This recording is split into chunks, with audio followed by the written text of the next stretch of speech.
The Atropian Blade is one of the very first permanent items you unlock in Returnal, and you may have heard that using it to melee weaker enemies is a good idea. And while that is true because the blade deals a lot of damage and can one-shot most of the small guys, most people melee the wrong way, or at least not the best way. See, Celine's blade swing animation is a bit long, and you sort of get locked into not being able to move for a moment at the end when you do it. So the best way to use melee attacks is to do a normal melee attack, but then immediately do a dash to cancel the later part of the blade swing animation. The melee attack does have some invincibility frames towards the beginning, but you actually lose those towards the end of the animation. So not only can you not move for a moment, but you can actually be left vulnerable too. But if you hit dash right after triggering the melee attack, you'll get the melee hit in while protected with the blade swing animation iframes, and then dash to safety while protected with the dash animation iframes. Dash canceling melee attacks like this helps you stay safer, and it just makes your gameplay more fluid overall. But you should also know that Celine will sort of auto lock on and magnetize towards enemies while doing a melee attack. You may have noticed this while using the blade just on the ground, but it's even more useful to leverage this mechanic in the air to quickly take out those annoying flying enemies. If you're like me, then you may have gotten in a habit of jumping and then often dashing towards an enemy in the air and then following up with the melee attack, but that's actually not usually the most effective way to do it. It's better to just position yourself close enough to the enemy while you're on the ground and then jump to do the melee attack without dashing first. You generally don't want to dash before the melee attack. You want to dash afterwards, again, to cancel the melee animation and also get yourself back to a safer distance. But you'd be surprised how far Celine will automatically zip over to an enemy when you do a melee attack while she's in the air. But if you do need to close bigger distances, even just to move around faster while exploring, you can use these super jump moves.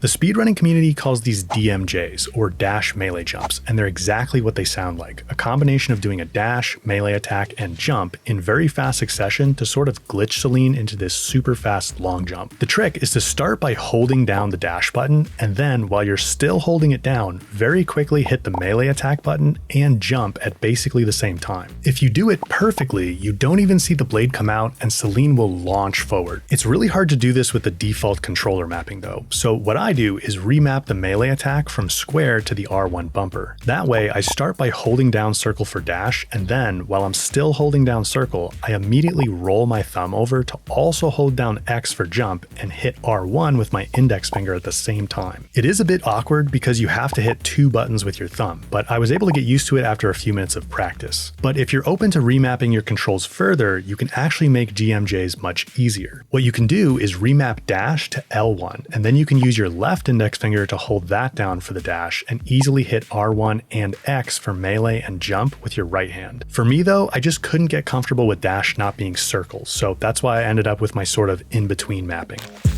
But even if you don't want to use DMJs at all, I would still highly recommend remapping the melee attack to R1 because that way your thumb can always be available to hit circle for dash. You won't need to use it for melee attacks. That'll help keep you safer, and it makes those melee cancels easier to do as well. You might also want to consider remapping use consumable from L1 to up on the D-pad. I find every once in a while I hit L1 by accident, which can burn a consumable by mistake, and that's a big deal in this game. So up on D-pad is way safer for me. When you come across one of those chests behind a gated wall, sometimes it can be tough to find the button you need to shoot to unlock it, but there's a cool trick that can help. When you partially hold down the left trigger to ADS your weapon, the gate button itself will actually make a pulsing sound, and you can use that to help locate where it is. It's definitely easier to hear and locate with headphones, but here's a sample of what it sounds like with the in-game music turned off.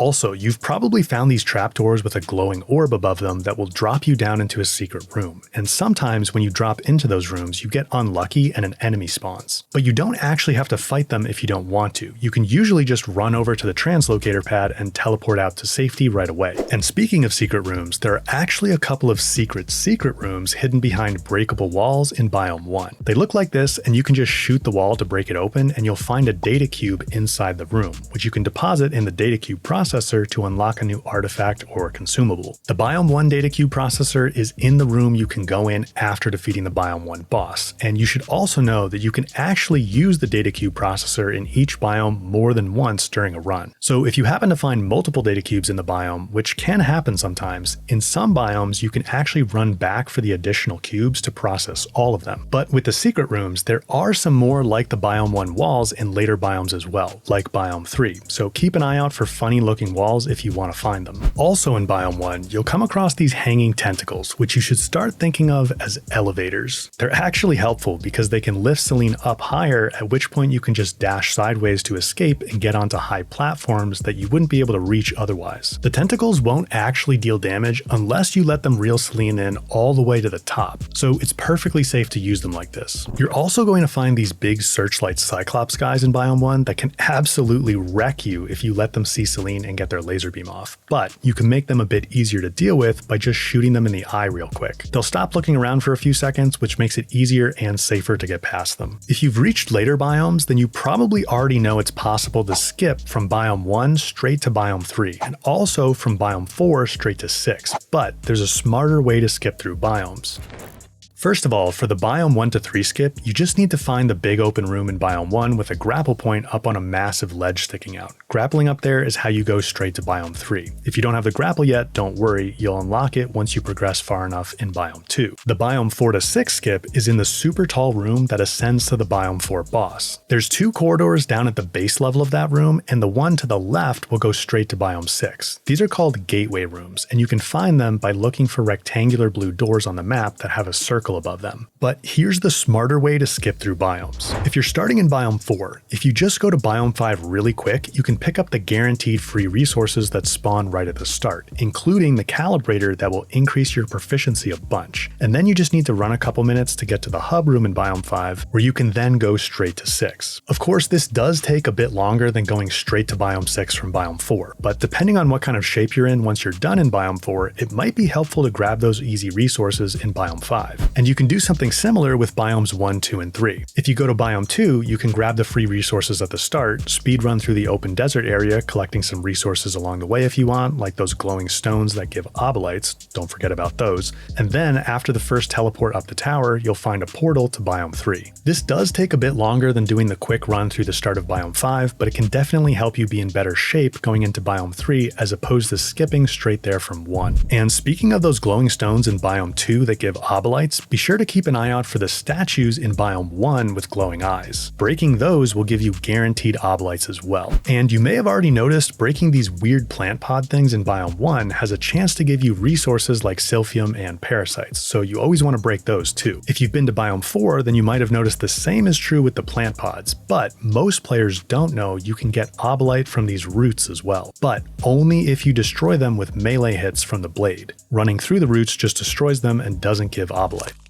Another good trick for getting some free Obolites is to strategically use the Parasite Extractor. When you come across one of these, there's pretty much always a couple of parasites on the floor right in front of it. Of course, if you want to use one or both of those, go for it. But if they aren't good, then you can just attach them and then immediately use the extractor to remove them, and each parasite removed will give you 50 Obolites. Just remember, the extractor removes random parasites, so if you already have any that you want to keep, then you probably don't want to do this. You might have noticed parasites always have a two-part name, and there's a pattern to this naming scheme. The first part always indicates what the parasite's negative effect is, and the second part always indicates its positive effect. So you can keep an eye out for certain second names that are often worth picking up. For example, arguably the best parasite variety in the game are my favorite little buddies, the Slow Stitches, which will auto-repair Selene's integrity, aka her health, when it's low. It doesn't heal her all the way, just gets her out of the red and back into the green basically, but this honestly comes in clutch so often that it's almost always worth picking up a Slow Stitch unless it has a really bad negative effect. In general, parasite negative effects that impact Obolite collection, reduce proficiency gain, or cause Selene to take fall damage from long drops aren't that bad and worth the trade. For the fall damage one, it's really easily mitigated by just dashing right before she hits the ground. That's probably something you'll want to just get in the habit of doing. For example, anytime you drop into a secret room, that counts as a long distance, so it's good to just get in the habit of dashing to avoid fall damage in case you do ever pick up a parasite parasite with that debuff. It's also worth knowing that the Wire Seeker parasites, which prevent an upcoming malfunction or remove an existing one, do instantly remove a malfunction if you have one when you pick it up. So if you have a malfunction and come across a Wire Seeker, even if it has a really bad negative effect, you can just quickly grab it to clear the malfunction and then the Wire Seeker will detach. Another super useful parasite variety are the Shatterskins. These guys will literally let you survive a killing blow, so it basically works like the Astronaut or Child's Watch artifacts. They will give a pretty bad negative effect when triggered, like giving you 2 malfunctions, but that's still a lot better than losing a whole run. And by the way, if you've stacked multiple things that will give you a second life, the order in which they get used goes Astronaut/Child's Watch first,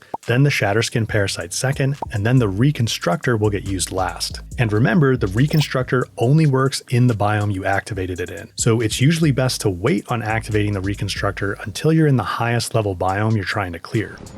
Going back to parasites for a second though, there are a couple of artifacts that make them even better. The Murmuring Cocoon boosts all parasites' effectiveness. So for example, a Wire Seeker will remove 2 malfunctions instead of just 1, and the Unfed Pod will increase stagger power by 20% for each parasite you have attached. That's a max of 100%. In other words, a double stagger damage increase if you have the max of 5 parasites equipped. You should also know that if you pick up a 6th parasite while you already have 5 equipped, the new one will replace a random one. So you're rolling the dice if you do that. Even without the Unfed Pod though, you can still build up stagger damage pretty quickly on enemies, and it's definitely something you want to think about. The bar under their health bar is the stagger bar, and if you build it up all the way, they'll get stunned for a few seconds, making it really easy to pummel them with damage. The blade does quite a bit of stagger buildup in addition to regular damage, so melee attacks are definitely one way you can build up stagger faster, but you can also keep an eye out for weak points, which are indicated by a red box showing up around part of the enemy. Usually they're around some kind of glowing part of their body, and if you aim for that, you'll do more damage and build up stagger more quickly.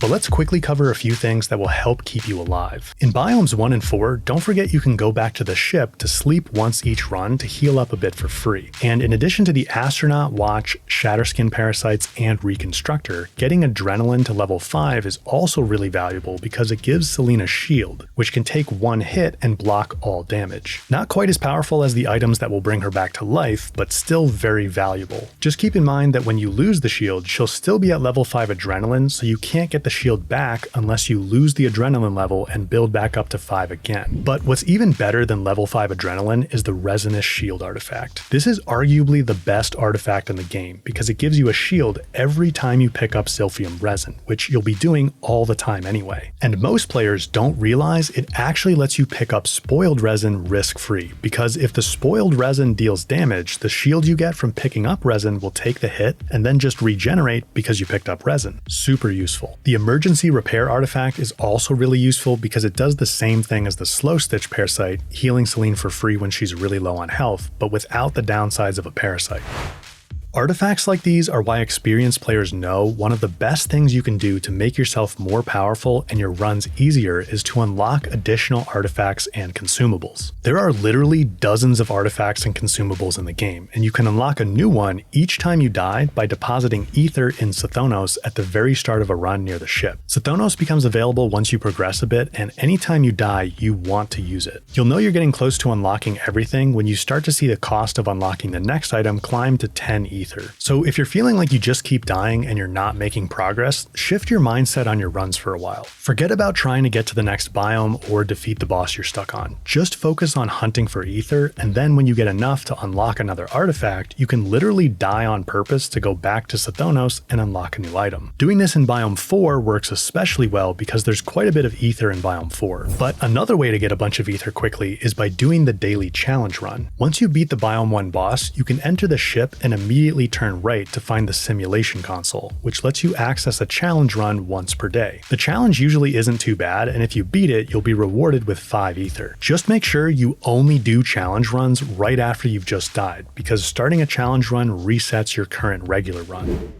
But if you're hunting for the Platinum Trophy or all achievements on PC, tracking down the ciphers and scout logs in each biome can become quite a chore. So to make that a little easier, go into offline mode. When the game is in online mode, like it is by default, it prioritizes rooms that contain dead scout encounters, which means some of the rarer rooms that contain logs and ciphers have an even smaller chance to spawn. Going offline gives you the best chance to find them faster. Now, whether you're an experienced player diving back in or you're brand new to the game, the next thing you need to watch is my masterclass video right here, where we cover lots more tips and tricks like the ones I gave you here, along with all the fundamentals you need to make sure you've got down to master Returnal. Shout out to my friend Dusky and also Square for making sure I got all the best tips in here for you guys. Thanks for watching, and I'll see you over in the masterclass video in just a second.